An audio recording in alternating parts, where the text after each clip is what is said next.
Hey everyone, and welcome to the #1 podcast for everything iPhone and iPad. Today we're talking iPhone 5 and the September 12th event.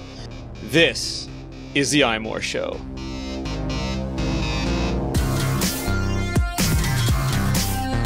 It's August 1st, 2012, and I'm your host, Georgia, from iMore, and joining us tonight is the CIO of Nickelfish and the co-host of Iterate, Seth Clifford.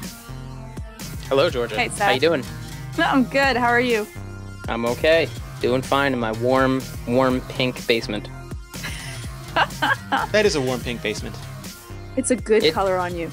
It does not represent well on camera, let me just say that. It's nice autumn colors. It's very comfy, though. Nice. That fire you have going there is giving you a nice hue. Mm-hmm. And that voice itself is the editor-in-chief of iMore and the person that broke the internet this week, Rene Ritchie. I'm getting blamed for breaking the internet now? You really did break the internet. Well, let's be clear. I did not take down Twitter or any of the other iMessage. None of that was my responsibility. I did not stop iTunes from working or Siri. I just added a little bit of web traffic to people's portfolios. You added a lot of web traffic, but why don't you explain to everyone that may not already know how you broke the internet? We're getting right into it. We're not going to go for coffee or dinner first. We're just going to dive right in. Oh, God, we really must. All right. That's why everyone's here. So we learned sometime over the weekend that Apple was going to be holding their next iPhone event on September 12th. We did our best to verify, make sure that it was solid information. We checked into it. We did our due diligence, and early Monday morning, around 2:00 a.m., we felt confident enough that we had the right date, so we published it. So we believe that Apple will, in fact, hold the iPhone 5 event on September 12th, that's a Wednesday, and then release the iPhone a week following that Friday, so September 21st. How you like them apples? Amazing. Amazing. Like, Rene, Yeah. Well, I was going to say, we were not immediately believed. And yeah, that hurts me a little bit because we accurately predicted the iPad 3 event and a lot of the information about it. We accurately predicted the iPhone 4S event, pre-orders, and a lot of information about it. We were one of the first to talk about the miniature dock connector. We have a pretty good track record. We take rumors very seriously. We take our audience's attention very seriously. We have, on several occasions, not published rumors that turned out to be true because we could not verify them enough for us to want to put our, to give our readers the attention for it. And we put the stuff up for a reason. So not everyone believed us, but then later on, a string of other websites started. Before you say that, like when people don't believe you, by the end of the day. Yes. By the end of within like 12 hours, everyone was linked to the story. Well, the Wall Street Journal confirmed it, and then I think after them, The Verge confirmed it, and then Jim Dalrymple yepped it. And then Bloomberg and the New York Times, and it was a pylon at that point. And CNN, it was everywhere. Like, probably, it was much faster. Like, again, you say that some people said at first, like, I got even some tweets of people going, no, this is probably just, link bait. And I'm like, yeah, like, let's get ready to eat some words, just because we have had a pretty good track record for this thing in the past, and people have eaten some words that they didn't follow right away. So Mr. Del Fuego, nice name, in the chat room is asking, what if Apple decides to move the event? And they certainly can. I mean, anything that is not announced can be moved. And some people have said that, either we confirmed the date or one of the people who agreed with us confirmed the date. Nobody can confirm anything. Unless Apple puts out a press release, sends out invitations, or holds something up on stage, nothing is confirmed. This is just the date that Apple has currently picked for this event. And about linkbait, I'm going to get off on a bit of a rant here. I despise linkbait and clickbait. I don't mind taking a story and making it dramatic. I don't mind engaging our audience. I don't mind giving them, some entertainment, some insight, some information. But writing something that is wrong just to get people to click on it is something that we will never, ever, not ever do as long as I could draw breath. So if it's up on our site, it's not linkbait. Exactly. And you take a lot of pride, Rene, in making sure that you don't put stuff up unless you have really good sources for it. So I think that that's why this story gained so much traction so quickly. Yeah, and I will put up other people's stuff just to mock it. Like, I mean, if I know it's wrong or I know it's crazy, I am not above making a little bit of fun at it, but I won't propagate a story that we know is false. Well, at this point, so many people, so many sites kind of cascaded behind the announcement at this point. And as we saw, maybe tipped a hat in your direction, but also said, our sources have confirmed the same thing. So quite frankly, if the date changes for any reason, everybody looks silly. It's not just like, oh, iMore dropped the ball. And if the date hits, I think the next time you guys have a lead like this, it's not even going to be a question. I think people are going to just dive all over it. And there's Sock Rollet is saying in the chat that I don't want to mention any names, but there are some people who just poke fun at deliberate link bait. I don't like that because in my thinking is this: they are creating those articles to get attention. And if I give them attention, I am validating their business model. And that is not the business model I want to validate, because it means I will get more stuff I don't like. I want to take the really good stuff, the really good articles, the really good stories, and give that our attention. What's his name? I apologize. Guy English had a great post up where he said that why are people always just harping on the stupidity and not, upping their game? Pantsing the quarterback is the way he put it. And I really caught into that. I think that our job as journalists is to do our best and to promote the best and to give attention to the best. And we do not want to give negative attention by linking to people who are deliberately trying to get that negative attention. Exactly.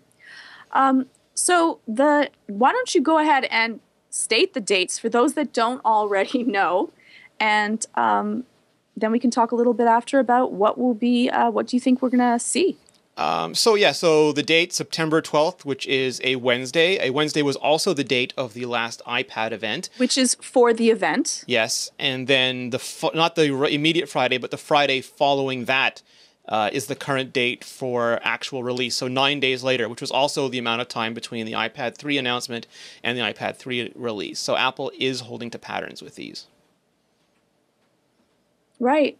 So... and it's earlier than last year. I mean, last year they waited, and originally we heard it would be October like last year. Last year they did not announce an iPhone at WWDC in June. They waited until October 7th, I believe, and then released it roughly 10 days later. And we heard they were planning to do the same thing this year. That was back in March, but obviously they're moving it up. Maybe they're ready earlier. Maybe they think the market needs it earlier.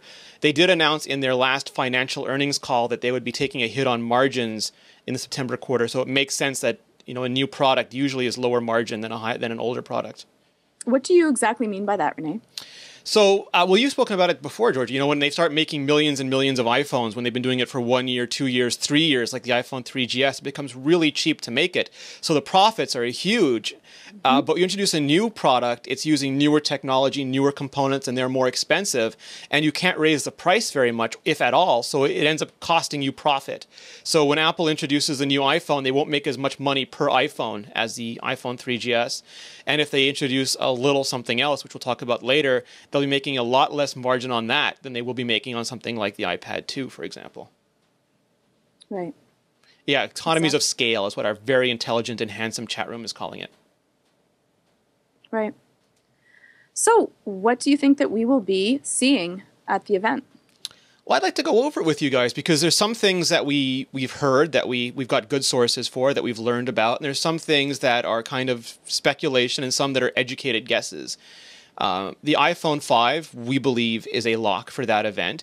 We don't know the name, though. I'm calling it the iPhone 5, and some people get really, including Leanna, gets really mad that I call it that because it's quote-unquote the 6th generation iPhone. But it's not. I mean, it's the iPhone 5,1. That's its official model designation because the iPhone 3G was not the 2nd generation iPhone. It was iPhone 1,2. It was a minor update. This next one is the iPhone 5,1. The iPhone 4S is 4,1. Apple can call it anything they want. They might call it the new iPhone. I don't know if you guys have any thoughts on which way they're going to go with the name. I'm kind of thinking that they're gonna follow the new iPad and just say it's the new iPhone. And I know that increases the confusion everybody has their own opinion as to why that's good or bad, but I feel like they're heading in that direction. I don't know why they would have done it with the iPad and not want to do it with the iPhone. I think that to a consumer, it simplifies things, even though to like support people, it makes it more difficult finding out like which model you have. People will go into a store and just say, I want the new one. I want the new iPhone. And the people at the Apple store are not going to be confused. They're going to be like, right, we know the one you're talking about because it's this new one that we got in. So I feel like people, It's the expensive one. People say that anyway. Like that, you know, right now the 3GS and the 4 and the 4S are all available. They're not walking into the Apple store and going, I would like the iPhone 4. They want the new one. Whatever the newest one is, that's the one they want. And I think that if Apple is going to go down that road, they should stick to it because I think it makes sense to most people. Like, people can argue about it and say it's not enough. And quite frankly, the whole debate about whether it's the 5 or it the makes 6 it hard to buy Can I- accessories, Seth. Can I have a little rant here? And Yes. I go don't ahead. mean to rant much, Yes, you do. but this does really bother me. Exactly what you're saying, Seth. If they happen to go, I'll eat my hat if they actually say that it's gonna be called the new iPhone. And I'm gonna tell you why it bothers me so much that they called the new iPad the new iPad. Because at some point in time, someone will go into the store and ask for the new iPad, and it's going to be the old iPad. So when the next generation of iPad comes out and someone asks for the new iPad, now there is the actual new iPad, the newest version, when the 4th generation iPad comes out. And then there'll be the new iPad, which is now the old iPad. It is the most ridiculous. And the iPad 2, which is older than the iPad without the 2. It's such a dumb idea for marketing. It would have never happened if Steve Jobs was alive. Yes, I don't think that he came up with the idea. I don't think it's his. No, you can't say that because he was up on stage with the new MacBook Airs all the time. I mean, they use that over and over and over again. That's one of their trappings. They just haven't used it with the iPad before. But my issue with it isn't that. The official name is not. No, but the official name isn't the new iPad either. The official name is iPad. They just call it the new iPad to designate it. Right. It's a ridiculous idea. It just makes our life as being the next generation ridiculous because we'll still have to say the 3rd generation. Yeah, iPad. or It doesn't iPad, comma, make any difference. bracket 3rd generation like Apple. Here's my problem. Like my mom goes to Amazon and she wants a case and she types in new iPad case. That's a meaningless, ambiguous, non-relevant search term. Mm-hmm. If you type in iPad 2 case, you get good results. If you type in iPhone 4S case, you get good results. When you type in new iPhone case, you're going to get cases that are new for old iPhones. You're going to get a bunch of... It's going to not help mainstream users, which Apple is purportedly targeting with these devices. Yeah, but at the same time, Apple's not making money off all those third-party accessories. They don't care. They don't care what's happening there. And Georgia, to your point, I can't honestly see people going into an Apple store and saying, I want the new iPad, and having the Apple people say, well, do you want the new iPad or do you want the new iPad? The old new iPad? If they come Do you in want and an ask iPad or did you want the new iPad? It just makes everything so much more difficult. We still have to use a disclaimer for dealing with it. I guess they didn't want to, go the way of, having a Samsung Galaxy VS 356 5.3. But either way, the way that we're going to describe the iPad is going to be by generation, or that, it's the newest version. But searching, dealing with other things, it becomes a nightmare. So I'm just hoping they call it the iPhone 5. Well, with MacBooks, they don't use designations, but they do when it's like they'll say the unibody MacBook to differentiate it from the ones that came before. And then after a while, it's just the MacBook. But those aren't on. Can I say, though, there is a little bit of a difference in the amount of cases that will not fit. Again, we don't buy cases for our MacBooks. We don't really have to deal with that. So it's not the same as when you're trying to get accessories and things that will charge that will fit inside of them. When they decide to change the plugs, that might become more of an issue. But for a phone and for, dealing with cases and everything else, it does make a big difference. I'm going to keep us going because we're going to run short on time. Georgia, your official vote for the name, what's it going to be? iPhone 5. Seth? New iPhone. It's going to be iPhone, and they're going to put It's going to be iPhone, yeah. It'll be iPhone, and iPhone. they'll call it the new iPhone on the poster. I'm going to be so sad. That's it. It'll be the iPhone X. Or iPhone 10. They're going to skip. We did learn back in February that Apple was going to change the dock. Gone will be the old 30-pin dock connector. In its place will be a miniaturized one. And that seems to be a theme. They're going to go with a nano SIM. They won that little standards battle. There's going to be a nano SIM, which is even smaller than the current micro SIM. They're going to apparently use in-cell displays, which means you don't have to sandwich 2 layers together anymore. You can have a 1-layer display that's 0.5 millimeter thinner. And all of this is probably so they can fit as much battery as possible in there for the LTE radio, which will hopefully use the newfangled chips and be more power efficient and maybe even on the socket with everything else, unlike the old chips. But the number of pins is up in the air. John Biggs of TechCrunch said, you remember what he said, Seth? Was it 19 pins? And now iLounge just at 8 pins. I lost count. We did learn there will be an adapter. People lost their frickin' minds the minute that because we said that early on, and no one believed it. And then over time, other sites started saying the same thing. And now people pretty much think it's going to happen, and they think all their accessories are not going to work. But Apple, apparently, according to our sources, is going to have an adapter available for it, just like they have for MagSafe 2, just like they have for FireWire and other things. Yeah. It makes perfect sense. I mean, if they want people to not flip out and have to buy all new stuff, then they'll be like, here, just buy this $10 thing and all your stuff will work. The end. Everybody's happy. That's how they solve a problem. It probably won't fit everything. Like there might be some cases or stereo docks or something that are too tight and don't have room for the dock. But you think you're going to be throwing out all your old accessories wholesale, Georgia, or are you going to stay calm, wait, and see what happens? I'm going to wait. I'll buy whatever adapter I so need, but again, I'm going to be getting the phone. It will come with one, so I'll have that. It's not. We don't know that though. You might have to buy it. I doubt that. You think that they'll actually? Bless you. They may not have a converter that will come with it, but they'll have one charger that will come with the phone, as they always have. Yeah. So I don't have to. I will fret for.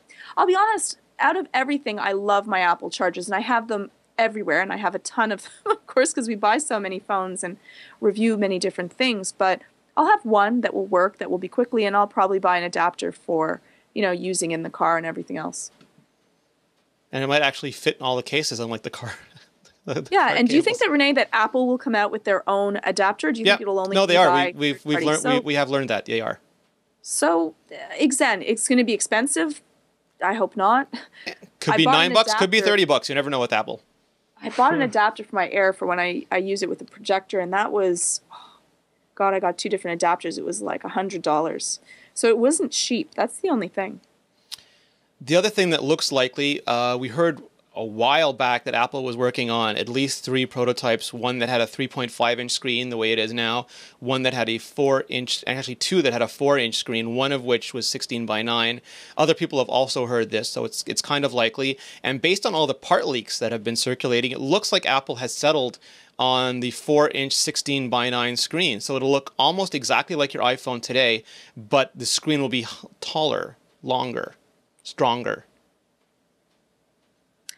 Seth, do you think that that's going to be strange for you to adapt to, or you think that you'll feel comfortable with that? It will probably be very bizarre for like the first 5 minutes, and then I'm sure that I'll be okay, because I'm not really scared to move forward. I want a little bigger iPhone. I've wanted one for a while. I don't want it to be too big, but it's going to be different. It's going to be different holding it in your hand and seeing a little bit more there, but I don't think it's going to I don't think it's going to be a problem or hard to handle or hard to deal with. I think I'll get used to it.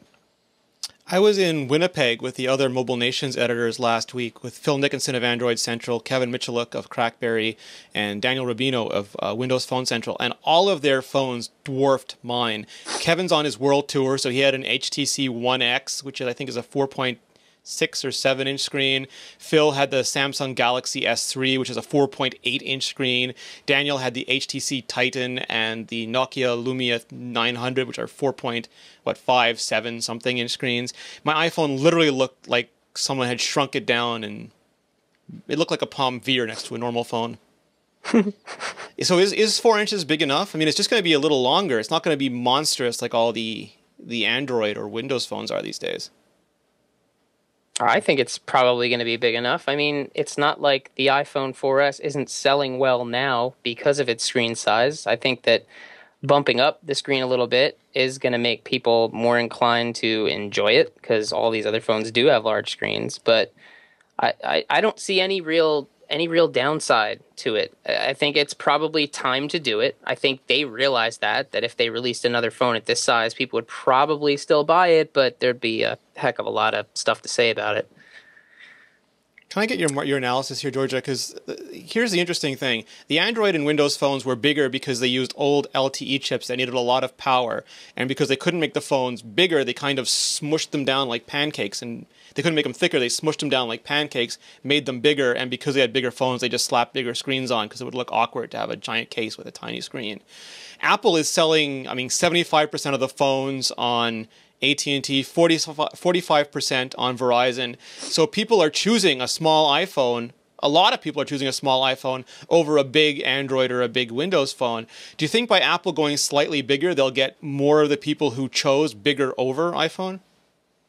I don't think that, like, again, I think that people usually choose their phones not because of the screen size, but if you are, someone that enjoys using Android, you're going to stick with that. I would say if I had the choice, I would have rather had a larger phone, like a larger phone instead of going for a 4-inch screen, to have a larger screen and keep the aspect ratio exactly the same so that my experience would be similar, yet the phone in itself would be larger. It would be a little harder to fit into my pocket, which is true, a little larger in my hand, which is fine. But I think that I would be happier with that. And I think that in comparison, because there's so many other phones that are getting much larger, I think that it would be a better marketing strategy. I think that it would, maybe cost a little bit more, and yes, cases and other things would not fit. But I think that that's the way that people are going, and I think that it might be a strategically unsavory move or not as smart of a move for Apple. You think they would have sold even more if they kept the same aspect ratio and went even larger? Well, I think that keeping the aspect ratio would keep my user experience exactly the same. I don't have to worry. Actually having a longer phone would be a little bit strange to me, and yet it's not more usable space. Again, for gaming and for surfing the net, it's still going to be that I have to scroll and have to zoom in as much as I did before. I think that I would enjoy the experience more if the phone was larger. Yes. Like, honestly, if I had the choice over everything, that's what I would rather have. I don't know. If they made it larger, it would be physically bigger, but you wouldn't gain any pixels. So you'd see the same stuff. It would just be bigger. With this screen, it'll be the same size, but they're adding. So, for example, you get an extra row of icons or an extra tweet or an extra less bars on the videos when they letterbox them. Again, the Retina display is nice. It does not make a huge difference for me. I don't like that when I'm looking at the screen and I have to zoom in to all different web pages trying to click different links because it's harder for my little tiny minute fingers to hit. And again, it's just the way that phones are going. In this aspect, Apple is behind the pack. See, I don't know. I think that they're still selling so well that I'm not sure that's backed up by the metrics. But do people want big phones? They are selling really well, but the other phones that are, at the top of the pack are larger. But they're larger because they have to be. Apple's. You know what? Apple could do if they chose both. Yes, they don't have to choose this. They're ahead of the pack because they have they're ahead of the pack because they had other reasons why they would stay ahead of the pack, not because they're now pushing the envelope with it. It's because of the App Store. It's because of the ease of use. It's because it's an exceptionally intuitive design. So people that once they start it, they can deal with it. It's because there's one phone, and if you love Apple, you're going to get it, and I'm going to get it anyways. So they already have my bet. You just wish it was larger. Do that as said. Well, I think that if they keep that up, I think no matter what, eventually they're going to have pressure to have to make a larger phone. Like, it might not be this generation and or next year's, but I pretty much can guarantee that in 2 years, the new generation of iPhone, because they usually keep the same design for 2 years, is going to be a larger phone. So in the chat room, pretty much hands down. In the chat room, MacTNYC is saying that you can't use a larger phone with one hand, and that's kind of true and kind of not true. Their iPhone with one hand. Well, I do every day. I do. A lot of people. Apple apparently, when they designed it, really wanted you to be able to use it with one thumb. Like, your thumb can hit every part of that screen, and a lot of people like that. It's called one-handed ease of use. Your hands are tiny, so this may never have applied to you. But So RIM I is... could have used a phone that is larger, and I have the smallest hands possible. Well, here's the thing. But I'm just going to show, just look. Like, I could use a large phone, and I could hit, I would say, like 3/4 of the screen. Yeah, well, so RIM is going to make a larger screen phone, and in order to still have one-handed ease of use, you're going to be able to use gestures to pull up things on the bottom right-hand corner. So you'll be able to flow from the home screen to notifications to messages, and they're using gestures to overcome that. But if you have a large Android phone and you see someone trying to use it, you absolutely have to use two hands on that phone. Yeah, and again, if you really are going to be touching all the edges of the screen, even with the iPhone, so me going like this, I have a small hand. I'm just going to show it. So if I'm holding my phone and I'm holding it properly, I can't reach the corners anyways. Yeah, because you have a tiny hand. So again, the one-handed argument, weak. In the end, for that, I'm going to use my other hand. I got two of them. Seth? Shouldn't be doing it while you're driving in the first place, so I don't know. Are you small-handed too? I have rather demure hands, but I think they're well within the realm of normal boy hands. For my money, I think the Nexus S had the perfect size screen, and that was 4 inches, and that, whatever dimensions that was, I forget, I haven't used it in a while, that felt perfect in my hand. Just the right height, the right width, it was just good. The keyboard didn't feel crowded. There was plenty to read on screen. That, for me, is the sweet spot right there. The question that gets raised in my mind when you guys say, well, look at all these other Android phones that are selling with larger screens. The question I get is, well, are they selling because they have larger screens, or are they selling because there are no smaller screened Android phones? Like, you can't go into a store and get an Android phone that's under 4 inches now. Maybe there are people who want an Android phone that is under 4 inches. Get a cha-cha with a Facebook button. I would say, though, I think I think that's a really good question. I think that's a really great point, Seth. I think it's true. The best phones do have larger screens, so it kind of forces people into that. But if you ask someone like Rene, did you ask Kevin what it felt like, when he uses a large screen phone to go back to the iPhone? Kevin is a huge fan. No, Kevin hates the iPhone. Kevin hates almost everything that it stands or lives for. He thinks it's tiny and unusable. Okay, what about Phil? When he goes back to a smaller screen, what does he feel? Phil thinks that the iPhone is too small, but that the Galaxy S3 is too big. He prefers something between 4 and 4.5, I think. No, the Note is way too big. Big. Most of the other editors do like larger phones, and they consistently make fun of the iPhone for being small, and they don't believe that it's good for typing, it's good for seeing web pages. Stuff like that. So it depends on your value system. Well, I don't know. I think that most people that use a large phone for a good deal of time feel that it's too small to go back. And I'm in that pack. I know I'm going to get a whole bunch of hate mail, but it's the honest way that I feel about it. I think that in 2 years, I don't think that... Well, Rene, do you think in 2 years Apple will go for a larger phone? Or do you think that they're going to keep the same size because that makes it be one-handed? I have an actual real answer to this, and I can tell you exactly. There's two truths in this universe. One is that Tim Cook wants to sell more phones. Trademark Matthew Panzerino. The second is that Jonathan Ive wants to get rid of as much that is not the screen as possible. So if Apple could have an iPhone that was easy enough to hold, like, that phone from Iron Man that you like, Georgia?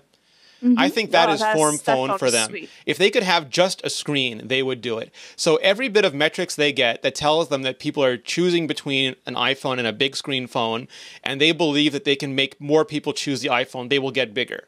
And if Jonathan Ive can make more of the front of the device the screen and less anything else, they will get bigger.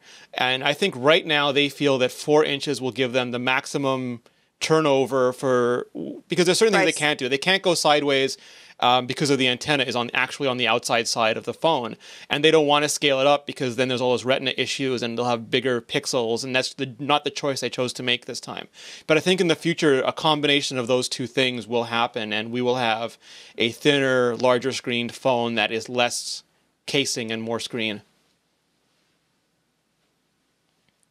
Yeah. That's how I read the tea leaves, at least. Makes sense. Sock is saying they could remove the bezel, but they can't because the stainless steel antenna array actually goes part of the way in there. When you take it apart, if you look at Ali's tutorials, you'll see just how much of that antenna is inside the phone. Frey Dog says he votes on killing the home button. There's a whole bunch of controversy with the home button. So they're keeping it. I mean, some people thought the iPad 3 was not going to have a home button, and we learned early on it was going to have a home button, and Apple is keeping that because they feel that it is part of the mainstream. It's my understanding they feel it's part of the mainstream experience, that the ability for people to hit that home de-stresses them. A lot of people don't like it. A lot of people feel that gestures or soft keys can do everything. But if you're not technologically savvy, that's your escape button. That's your door. That's your get me out of here, take me someplace I know and reorient me button. And Apple does not think we're... Yes. It lowers stress. Having a physical thing that you can touch lowers stress, and having it always there, whether it works or not, makes people feel calmer. So it makes it really easy. Having to learn gestures for people that are older, it's never going to be the way that they're going to go. You have to be technologically savvy, and you have to remember. Yeah, I mean, like if you look at everyone from like my little 3-year-old godson to my mother, who's always felt that traditional computers were inaccessible, off-putting, and intimidating, their pattern of usage is the same. Touch my app, hit the home button. Tap my app, hit the home button. And that's their process. They don't use gestures to go between apps. They don't use anything fancy. It's just that very simple action that they know and feel comfortable with. Yep, I like the home button. So do you want to skip into the next part? Please. We also heard, now this part is harder to read because almost everybody who did say they had their own sources said that there are going to be an iPhone event on September 12th. We also heard the iPad mini was going to debut that day. I did not see anyone else report that before or afterwards. So maybe they just have no information on it. Maybe they don't think the iPad mini will debut at the same event. iLounge thinks that it's going to be delayed further and then Apple will have a separate event or might have it at the same event and ship it later. We did not hear a shipping date for it, so it could well be shipping later than the iPhone. Apple's new products tend to be more secret than their old products. Apple, like with Mountain Lion, or with the first iPad or the first iPhone, it's harder to get information out. Once they start updating products, it tends to be easier to find out about the next version rather than the first version. But we have heard the iPad mini is well underway and will also be debuted at that event. It'll be identical to the current iPad. It will just be 7-point-something inches in size. Same so UI, keep same the everything. Same aspect ratio.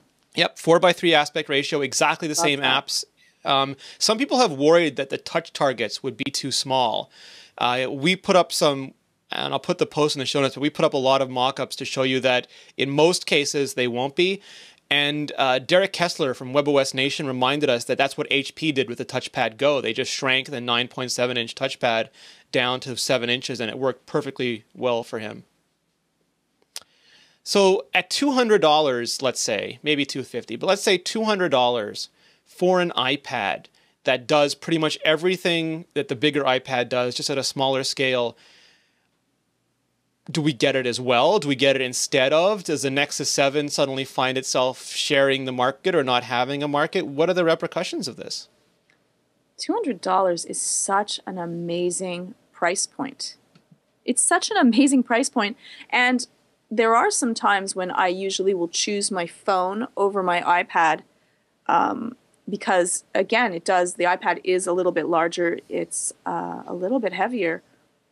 I think that getting it for $200 is a great idea. It's like a few books. Well, especially for, and you know, Leanne has been talking about this for a while. I think Seth talked about this previously too.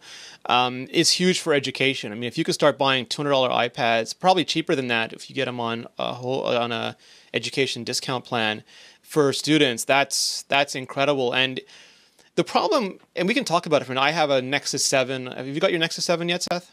Yeah, I did. And George, I left one there for you to try. I don't know if you tried it or not yet. Yeah, I did. For me, it's good, but it runs like an iPod Touch. I don't consider it an iPad competitor. I consider it an iPod Touch competitor because most of the time it's running apps that are like phone apps. And it's bigger, but it doesn't have the same kind of application that the iPad does. And I think an iPad at that size is going to be fundamentally better to use. And I think that iOS still has a lot of usability to it that even Jelly Bean isn't hitting yet. Yeah, and I like the 4.3 aspect ratio a lot. It just feels better to me. I'm so comfortable with it. long, flipping it around, trying to see web screen the way that I want to is a little bit stressful for me. Again, I'm used to the iPad as well, so I have to give it to them to that.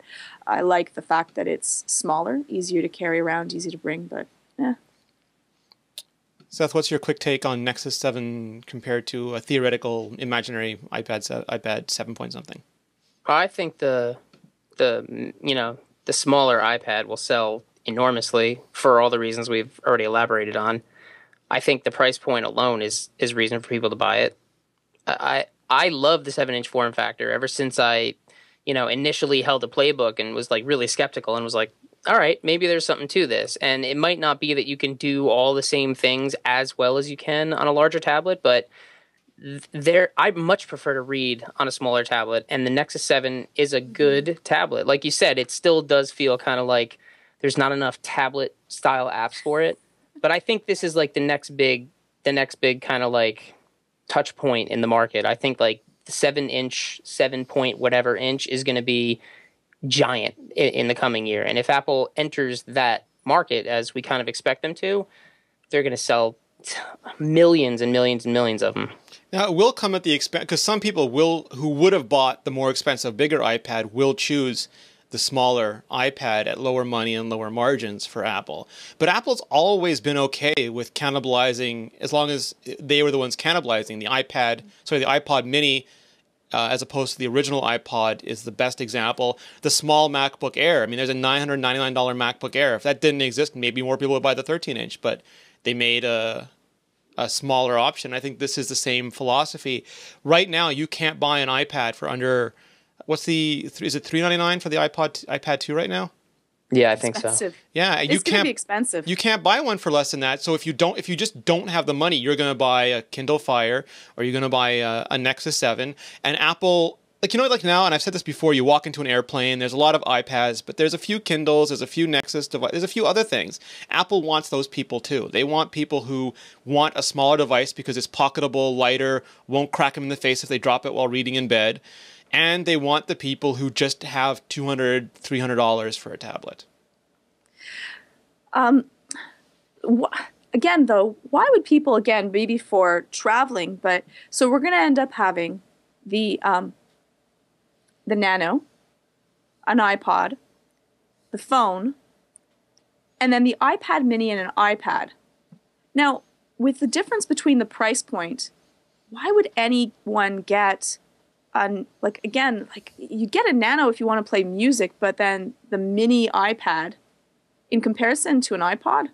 I don't know. Well, you mean an iPod Touch versus a mini iPad? It's like $399 versus $2. It's like you could buy two. They're going to be so right now the lowest level iPod Touch is $199, and that's the price we've heard Apple is targeting, maybe $250 for the iPad mini. So assuming Apple doesn't lower the price of the iPod Touch, and they might try and bring it down to $150. The bill of materials will make it really hard, but let's say by some miracle it goes down to $175 or $150.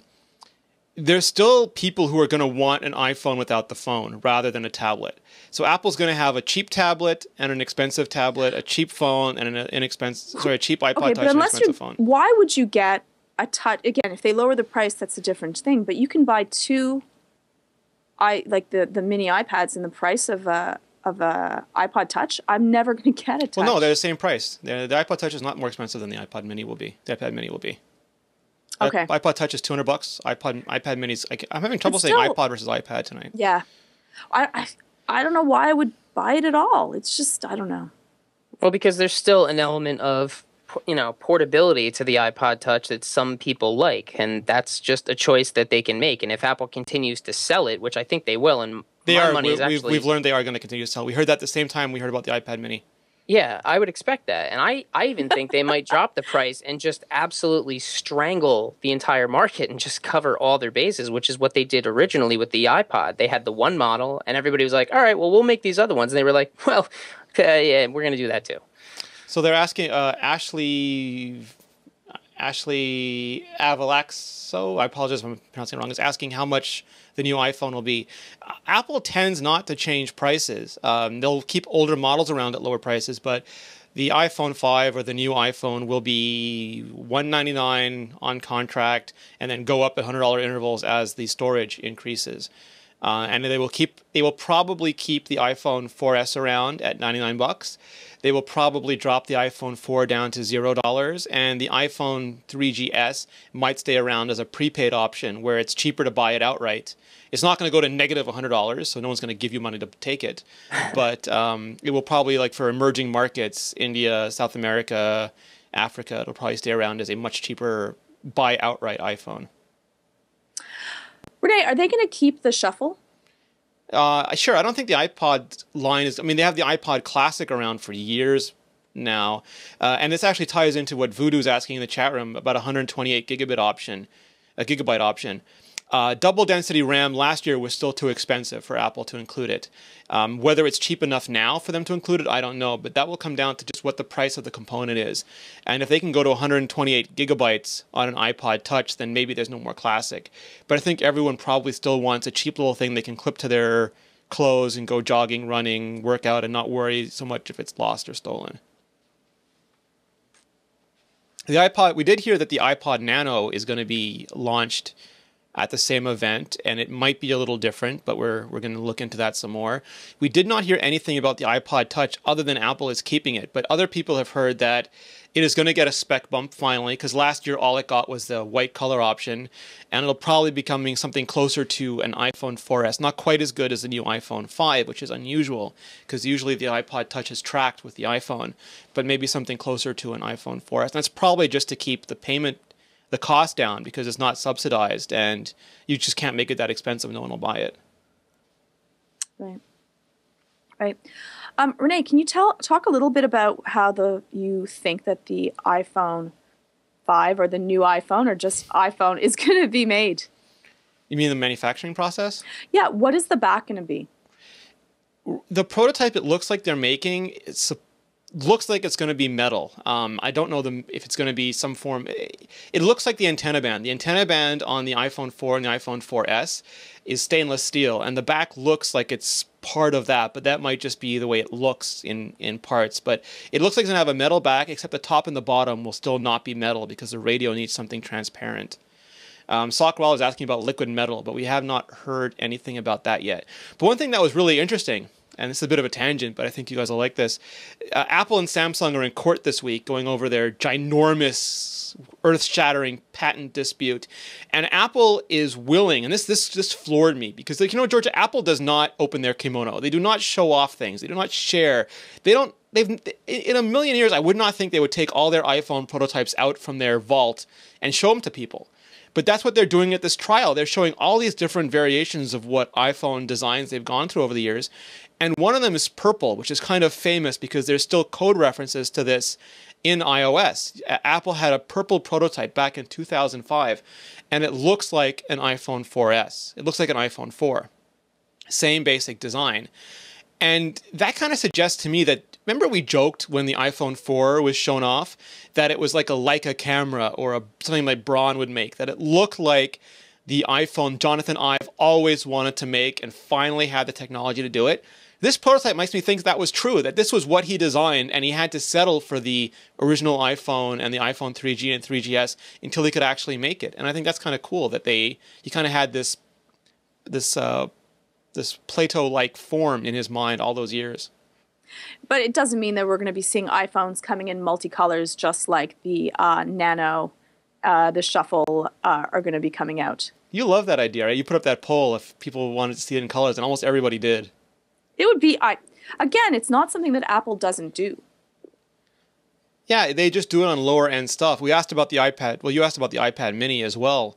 And people like the quote unquote nano chromatics. Right now there's white and black, and those are your choices. But the Nano and the Shuffle come in blue and green and orange and pewter and silver and black. And the mini iPad though is a little different. Again, there's a difference in price point, but for $200, or if you're getting it on, well, you have to get a contract. It's not like you could buy a couple of them, but for the mini iPad, you could probably do it. Again, you don't have to have a contract while you're going through it, so. The thing you have to remember big is deal. that they lose the economies of scale if they start doing all those different products in all those different colors. And basically, some of them are always going to sell better than others. And there's always going to be one or two colors that nobody wants. And then those things don't sell. Whereas now they have trouble keeping things in stock. So I think for that reason alone, they're never going to do that until they can find a way to do it and lose no money on the transaction. Well, right now the front plate is one thing. If you break the front plate, you're changing the entire digitizer. Right. And that means that they would have to manufacture all those colors as separate parts. And then, yeah, you run into that problem. If some don't sell and some do sell, suddenly you're maintaining, Apple talks about they have, was it 4 to 6 weeks of channel inventory? Or is it 3 to 5? I forget the exact number. I'll have to check. But they would have to start doing that individually based on color and track that very closely. And it's probably a bit of a bag of hurt for them. Yeah, and I'm sure the margins on the iPod Nano are vastly different than on the iPhone and on the iPad, and that's probably why they're able to do that, because they say, well, it costs us next to nothing to do these colors. We'll just do them because people like these. They have personality. So it's a holdover from an earlier time, but I think it's also something that they're not willing to do with these flagship products because it will just cost them far too much in the long run. Yeah, no, I agree. We did find out because of these trial motions that Apple makes vastly more money on the iPhone than the iPad. It is not even funny how much more money they make. I believe they also, some people are saying that I actually believe this is true. The iPhone business for Apple is bigger than all of Microsoft's business, all of it. That's insane. Yeah. Just the iPhone business. And we also heard, they asked Tim Cook about the Apple TV volumes, and it was selling it was on track to sell 3 or 4 million so far, and that is more. Apple calls that a hobby, but it's actually selling more than the Xbox if those numbers are true, which is kind of crazy too. It's amazing. Yeah, I can't wait to see what happens with that whole thing. Now, there's a rumor that came out today that I think Georgia's going to enjoy, and this was also from iLounge, and they were talking about Bluetooth 4.0 providing direct device-to-device communication. So if you have more than one iOS device, maybe even a Mac, you would be able to send your messages from your iPhone to your iPod Nano, for example, or answer your phone call on your iPod Nano or your iPad instead of your iPhone, which means, Georgia, that iPod Nano watch of yours could probably be a significant reality. That would be, like, the thoughts of that, and I don't know, different apps that you could use would be phenomenal. It'd be very cool. Voodoo is asking if this is NFC. No, NFC is near field communications, and that might be able to do some similar things, but that's usually associated with mobile payments. This is Bluetooth 4.0, low power, quick pairing Bluetooth. I don't remember what the touchpad used for their tap to share, Seth. Do you? Was it Bluetooth or was it? I think they were using NFC. I don't honestly know. It's a good question. To ask Kessler, but that's a nice idea. You just, as soon as your devices come close together, you can decide what goes where. And it kind of makes me think that, because I'm working on an editorial, I haven't finished it yet, but there's this idea of copying, and people are either upset that Samsung is copying Apple, or they're upset that Apple's upset that Samsung is copying Apple, because Apple copies everybody too. But the thing is that it is hard to create something and trivial to replicate it. It's like if I'm hacking my way through the jungle with a machete, that's hard work, but someone can run up behind me easily. If I make a game like Tiny Tower, that's hard work, but Zynga can copy it very easily. And if you take a bunch of existing technologies and you make a very consumer-friendly, mainstream, accessible phone like the iPhone, that's a lot of talented work, but Samsung can copy it. And it kind of shows that, like you get this all the time, I'm sure, Seth. People come up to us and they say, I have an idea for an app. Can you tell me who a trustworthy developer is so that they don't steal my idea? Because it's going to make $1 million. And I have to tell them that ideas are worthless, that an idea for an app is worthless. Unless you can make it, the idea itself is nothing. Because let's say that you find the best developer in the world and he keeps your secret and you release the app tomorrow. There is nothing to stop anyone else from releasing a copycat app within a couple of weeks. So an idea itself is not that valuable. And I think it's the same thing with the iPhone. Yeah, Samsung copied you. We're just trying to figure out if it's legal or not. because some kinds of copying is legal and some kind of copying is illegal. But with things like this, Apple is providing so much value to being all in on Apple that it may not matter anymore. I mean, if you have an iPad and an Apple TV and a Mac, having an iPhone is so much more value than having an Android phone or a BlackBerry or a Windows phone, that unless you really want that, you can, get your iMessages, sync all your iTunes content. If you have this Bluetooth 4.0 stuff, you can beam stuff around. You can use AirPlay on your Apple TV. They're creating an ecosystem that works so much better than the sum of the parts. I think that's the only way for now that you combat copying. Yeah, I think so. I think it's not so much like stamping out people that are trying to do the same thing. It's really more of it really showing where the value in the platform lies and getting people to not even consider those other options. I think they have stuff that they need to protect, and if they don't actually follow through and protect it, then that becomes, a legal problem for them in the long run. But I think at this point in the market, it's meaningless to consumers. Like they're going to buy whatever they're going to buy, and I think the best play is to show them why it's worth more to them to buy all of these things together, as opposed to like that thing on the outside that is not going to play well with the others.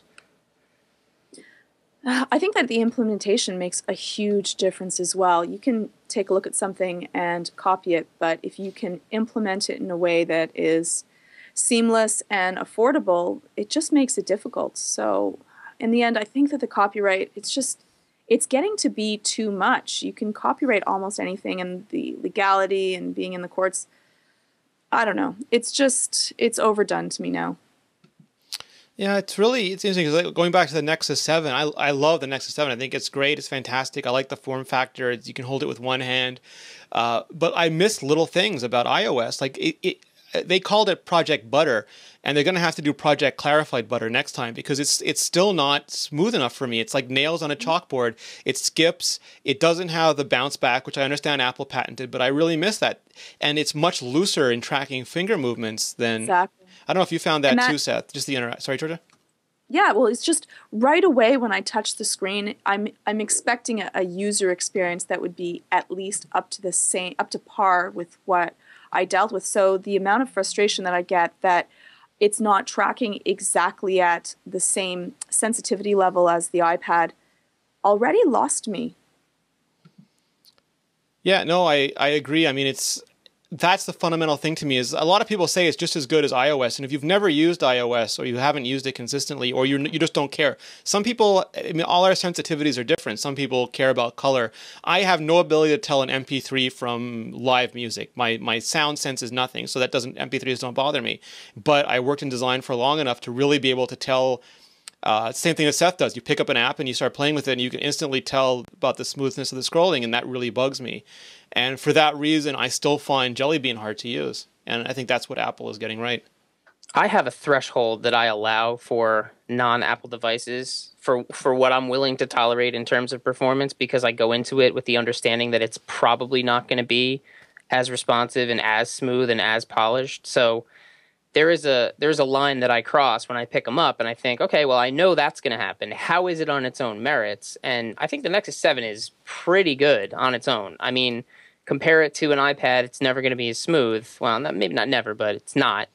But, those things, like, I notice them, but they don't bother me anymore as much as they still bother you. And, we've talked about this many times, just because I can, like, divorce the device from my expectations at least a little bit.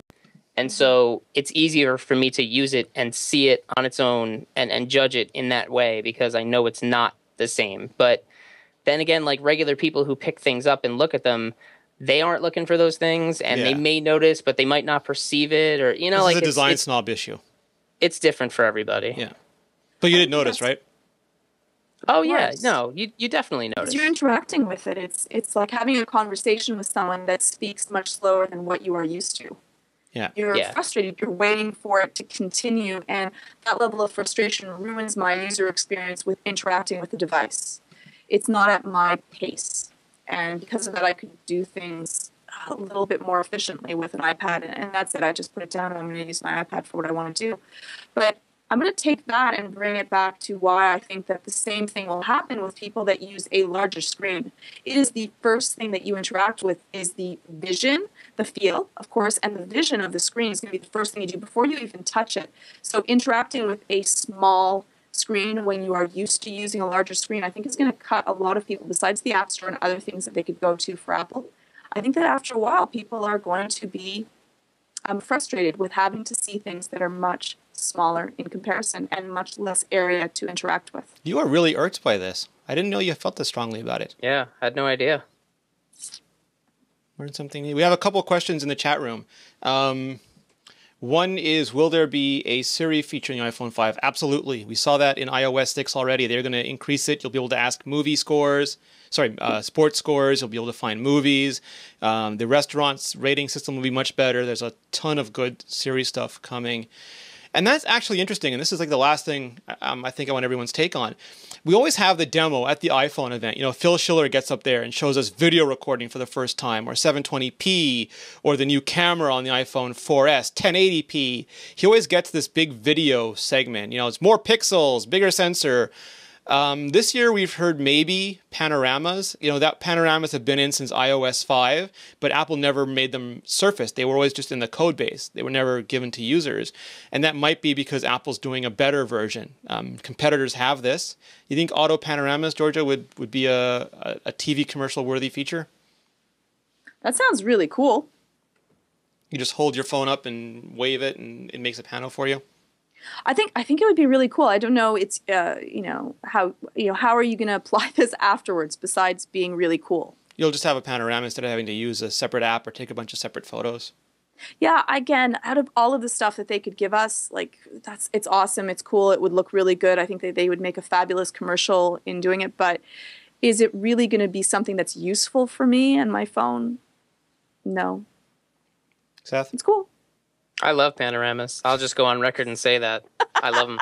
You love using panoramas? Yeah, I do. I love taking pano pictures. I do them all the time. So if it was really? one, So cool. I love them. I really do. If it was one less step, I'd probably take more. But as it stands now, it's not keeping me from doing it. So I'd welcome it. Okay, well, let's say this. Panoramas in itself, I'm like, meh.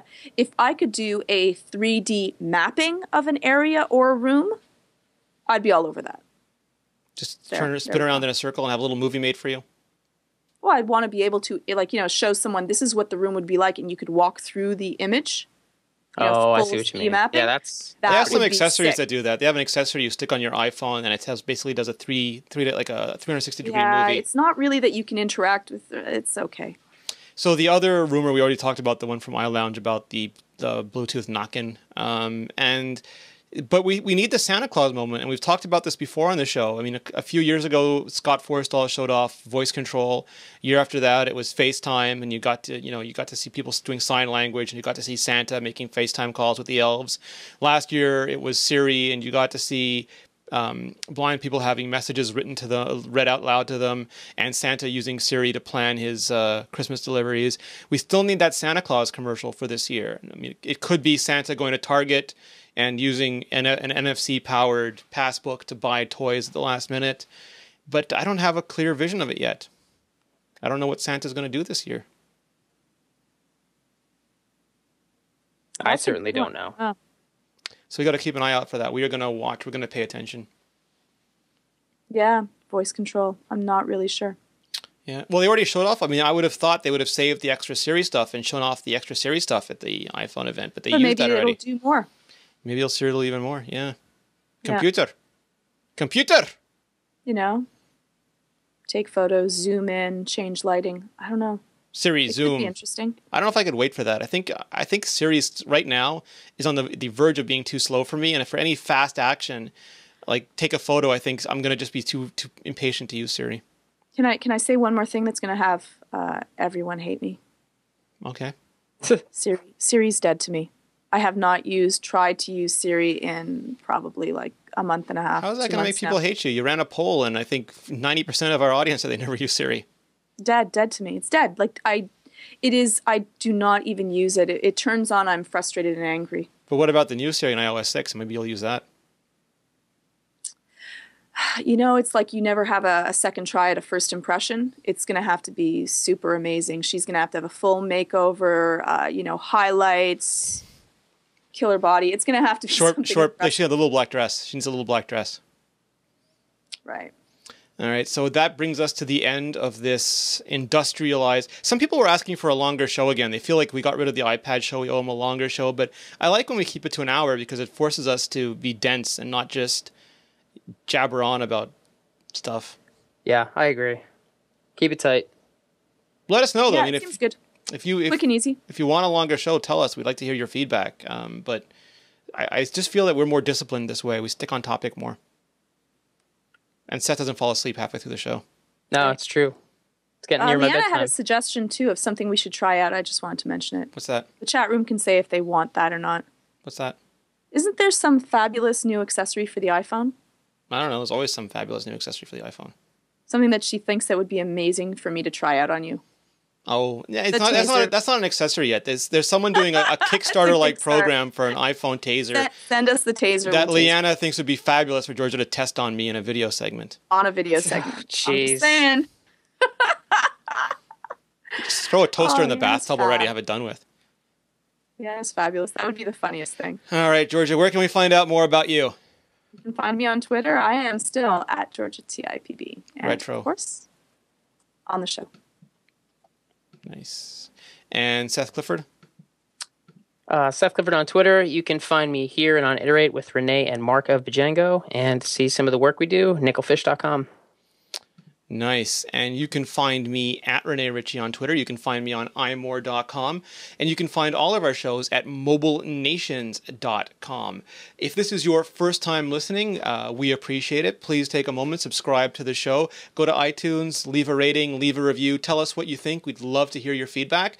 If you have questions or comments on anything that we've said on the show today, please either leave them on the show post when it goes live on imore.com or email them to podcast@imore.com.